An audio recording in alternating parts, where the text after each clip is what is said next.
Juan 17, no le voy a leer el este completo, dice, nosotros tenemos que orar por perseverancia.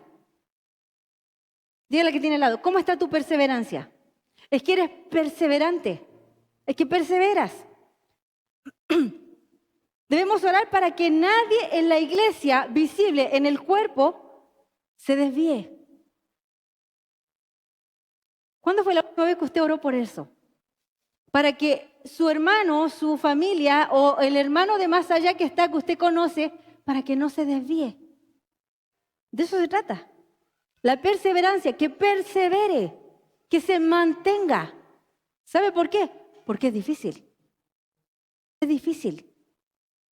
Nosotros como iglesia somos constantemente atacados. Usted vive en una batalla continua. Por si no lo sabía. En una batalla continua. Entonces es necesario que usted ore por perseverancia. Que Dios lo ayude a perseverar. Que aunque los momentos sean difíciles, si quieren que usted se desvíe, usted se mantenga firme. Que persevere, que la iglesia persevere. ¿Usted sabe cuántos abandonan el cuerpo? ¿Cuánta gente que a veces decimos, sí, yo lo vi una vez, ahora está en el mundo? Abandonaron. Perseverancia. Debemos orar por perseverancia.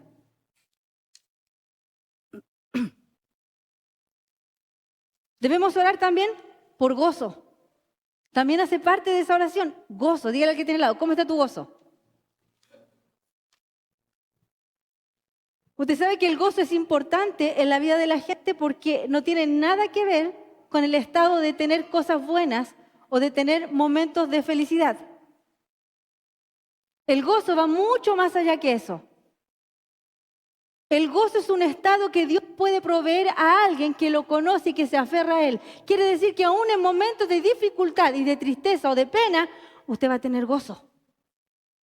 De eso se trata. ¿Cuándo fue la última vez que usted oró para que la iglesia estuviera gozosa?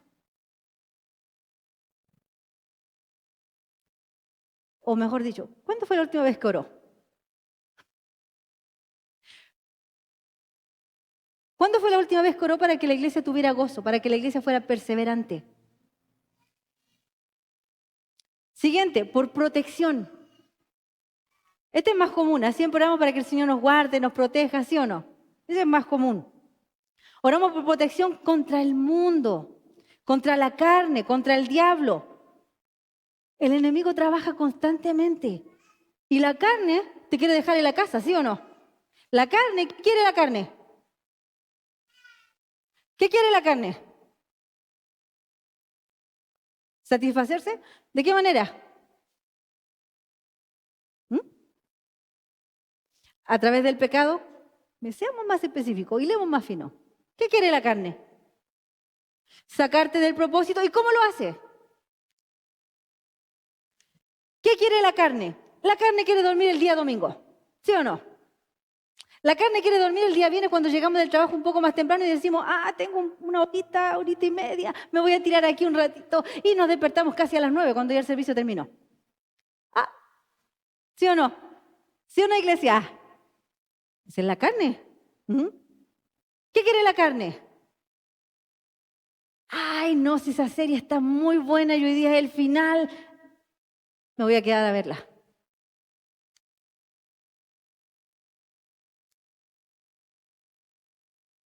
¿Qué quiere la carne? ¿Pasarlo bien? ¿Pasarlo bien? ¿Qué quiere la carne? No, ¿para qué vas a ayunar si la comida es tan buena? Te vas a morir de hambre. Te va a hacer mal. ¿Cómo vas a ayunar? Esa es la carne. El mundo, ¿cómo funciona el mundo? ¿Quién me puede decir, dar un ejemplo de cómo el mundo trabaja? El mundo. Dijimos que tenemos que orar por protección. Protección. Que Dios te proteja del mundo, de la carne y del diablo. ¿Cómo trabaja el mundo? ¿Nadie lo sabe? ¿Sí? ¿Cómo trabaja el mundo? Yo veo que me hacen sí, ¿no? ¿O no? ¿O no? ¿O no era eso?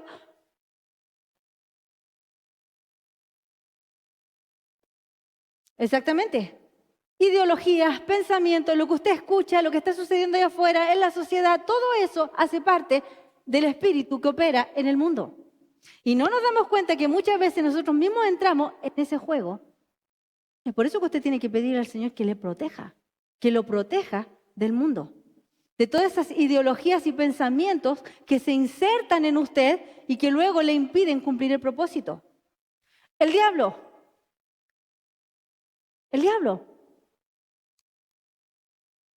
¿Cómo trabaja el diablo? A veces usted lo tiene aquí chiquitito, hablándole ahí a su oído. ¿Y qué hace? Se presenta como ángel, pero ¿qué hace? ¿Te tienta? ¿Qué más? ¿Te engaña? ¿Qué más? ¿Te destruye? ¿Te usa? ¿Te roba? Y sin embargo, muchas veces usted no se protege de eso. ¿Y usted sabe que usted como cristiano es un blanco? Si usted ha recibido a Jesucristo como Señor y Salvador de su vida, usted es un blanco. Un blanco para Él. Siguientes, tenemos que orar por santificación. ¿Qué es la santificación? Oramos para que la iglesia viva en santidad y sea conformada a la imagen de Cristo por la obra del Espíritu Santo. ¿Cuántos han orado por santificación? En la última semana, ¿cuántos oraron por la santificación de la iglesia?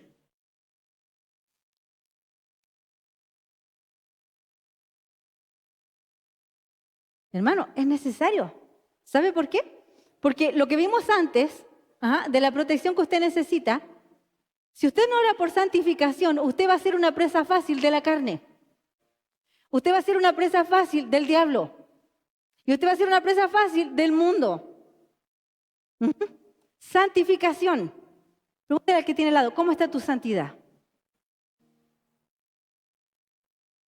Es que tu ropa está limpia. ¿Cómo está tu santidad? Siguiente, por testimonio. ¿Qué es testimonio? ¿Quién sabe lo que es testimonio? Lo que Dios ha hecho. Manera de vivir. Un testimonio, una manera de vivir. Tenemos que orar para que la iglesia testifique de la gloria de Dios revelada en el Evangelio de Jesucristo, para que hablemos a otros y le mostremos con nuestro ejemplo. Con nuestro ejemplo. Y por último, ¿cuál me falta? ¿Quién sabe cuál me falta? Los que han leído ese pasaje de Juan 17, ¿cuál me falta? Y lo dejé para el último por algo. ¿Perdón? La unidad. Unidad. Unidad. Y usted sabe que esta parte es la que Jesucristo más tocó en esa oración, la unidad.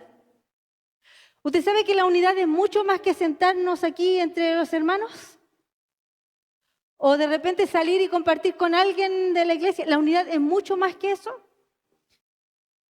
¿Cuántos han dicho en algún momento, me gustaría ver que la presencia del Señor se derrame? Que el Espíritu Santo se mueva, que Él haga milagros. ¿Cuántos los han visto en algún momento?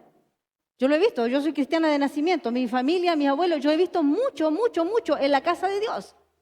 He visto al Señor moverse de maneras poderosas, he visto al Señor cambiar vidas, transformar, sanar, he visto de todo. Pero a medida que los años pasan, yo he visto cómo la iglesia se ha vuelto unitaria en su manera de pensar. Y no estoy refiriéndome a lo unitario, no. ¿Okay? No me refiero a eso. Me refiero al individualismo. A eso, ahí encontré la palabra. Al individualismo. Y usted sabe que se requiere de una iglesia unánime para que el Espíritu Santo se mueva. Jesús mismo lo dijo, donde hay 2 o 3 congregados en mi nombre, yo estoy en medio de ellos, ¿cierto? Pero eso mismo está dentro de otra frase. En Mateo 18:19 que dice, otra vez os digo, que si 2 o 3 se pusieran de acuerdo en la tierra acerca de cualquier cosa que pidieren, les será hecho. ¿Sabe por qué a veces no funciona? No porque Dios no tenga el poder de hacerlo, sino porque no estamos de acuerdo. Y usted sabe que en este país es lo más difícil poder encontrar que estemos unánimes. ¿Sabe por qué? Porque tenemos diferentes culturas, diferentes maneras de hablar, diferentes maneras de comer, diferentes maneras de vestir, diferentes maneras de hacer, diferentes maneras de pensar. Lamentablemente Dios quiere que aún así, con todo eso, iglesia, estemos unánimes. Usted sabe que se hace muy difícil que en la iglesia no nos queramos, por ejemplo, juntar con otras personas o que hagamos grupitos. Eso está mal. ¿Sabe por qué? Y yo no le estoy diciendo que usted tiene que juntarse con todo el mundo. No, yo no estoy diciendo eso. Estoy diciendo que tenemos que aprender a estar unidos. Aunque yo no esté en tu casa todo el tiempo, aunque yo no vaya a tu casa todo el tiempo, yo tengo que aprender a estar unido contigo en un mismo sentir. ¿Me va siguiendo, iglesia? Usted sabe que hay mucha gente que a veces piensa que la unidad es pasar metido en la casa de la gente. Dígale que tiene al lado. Eso no es unidad. Eso no es unidad. ¿Sabe por qué? Porque a veces incluso eso se presta para división. ¿Sí o no, iglesia? Entonces, escúcheme lo que le estoy diciendo. Él quiere que estemos unánimes todos juntos. ¿Es que es imposible? Es que es imposible, iglesia. No puede ser imposible si Él lo pidió. No puede ser imposible si Él lo mandó. No puede ser imposible. Quiere decir que está dentro de nosotros poder hacerlo. Está dentro de nosotros poder dejar nuestros deseos personales y unirme a mi hermano para poder pedir algo y clamar. ¿Sabe por qué no hay respuesta cuando oramos? Incluso cuando lo hacemos en nuestras casas. ¿Sabe por qué? Porque no tenemos comunión a veces ni siquiera con nuestra pareja. No estamos unánimes ni siquiera con nuestra pareja, ni siquiera con nuestros hijos, ni siquiera en nuestra casa. Diga conmigo, ay. Pero es la verdad. Es la verdad, iglesia. Él espera de nosotros que estemos unánimes. Él oró esa noche en el último pasaje, 17, diciendo que sean uno. Así como mi Padre y yo somos uno. Unidad, no uniformidad. No. No se supone que todos vamos a andar iguales, que todos nos vamos a vestir iguales, que todos vamos a hablar iguales. No, no se trata de eso. Se trata de estar unidos en lo que creemos. Unidos en lo que buscamos. Unidos en el deseo de hacer que Jesucristo sea levantado en este lugar y en esta ciudad. Y si no estamos unidos, ¿sabe lo que no se produce? No hay fuerza. ¿Ha escuchado que la unión hace la fuerza? Sí, la unión hace la fuerza.